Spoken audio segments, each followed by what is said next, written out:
अगर किसी औरत के ये 5 अंग बड़े हैं तो बहुत ही भाग्यशाली होती है।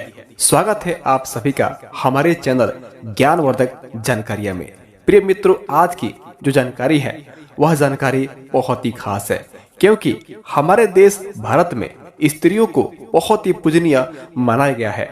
हमारे देश भारत में स्त्रियों के रूप में देवी देवताओं की पूजा की जाती है। हमारे यहाँ माता लक्ष्मी की पूजा की जाती है। हमारे यहाँ सरस्वती माता की पूजा की जाती है। दोस्तों, गरुड़ पुराण और समुद्र शास्त्र की बात करें तो इनमें महिलाओं के अंगों के बारे में विस्तार से बताया गया है। एक स्त्री एक घर को अच्छे से संभाल करके चलाती है। एक स्त्री चाहे तो अपने घर को स्वर्ग से भी सुंदर बना दे, वहीं पर एक स्त्री चाहे तो अपने घर को नर्क से भी बदतर बना सकती है। इसलिए स्त्रियों के रहस्य को कोई नहीं समझ पाया है। खुद देवी देवता भी स्त्रियों के रहस्य को नहीं समझ पाए हैं। खुद ब्रह्मा भी स्त्री को सही से समझ नहीं पाए, तो हम इंसानों की क्या औकात होगी। तो चलिए मित्रों, बिना देर किए हम बताते हैं कि स्त्रियों के कौन से अंग अगर बड़े होते हैं तो वह पति और परिवार के लिए भाग्यशाली और उनके भाग्य को उदय करने वाली होती है। तो पूरा वीडियो को अंत तक देखिएगा। आधी अधूरी जानकारी कभी पूरी तरह से फायदेमंद नहीं होती है। और वीडियो को एक लाइक करके हमारा उत्साह बढ़ा दीजिएगा। और ऐसे ही और वीडियो देखना चाहते हैं तो हमारे चैनल को सब्सक्राइब करके बेल आइकन दबा दीजिएगा, जिससे कि आपको हमारे आने वाले तमाम वीडियो की जानकारियां मिलती रहेगी। सबसे पहला होता है दोस्तों लंबे और बड़े बाल वाली स्त्रियां।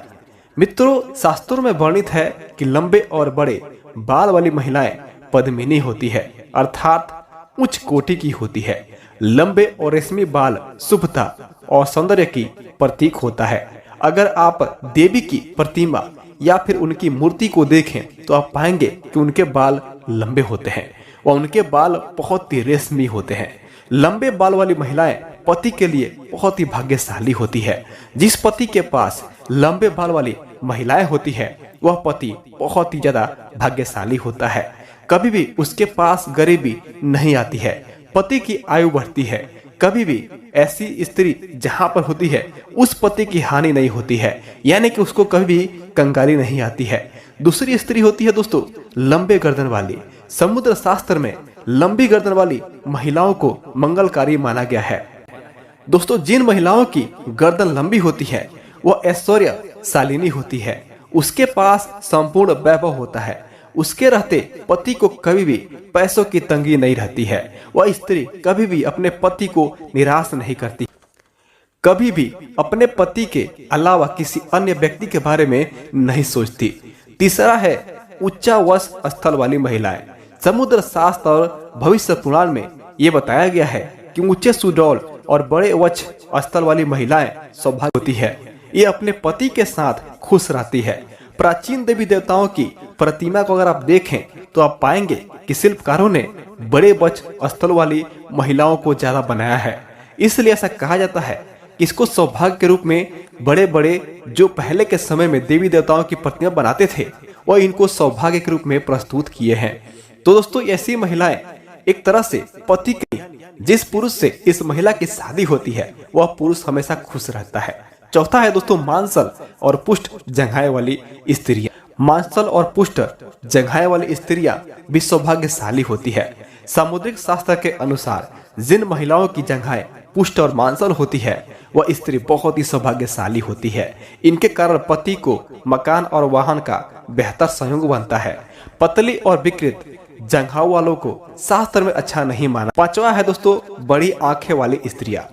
दोस्तों, बड़ी आंख वाली महिलाएं बहुत ही सौभाग्यशाली होती है। ये विवेकशील और बहुत ही गुणी होती है।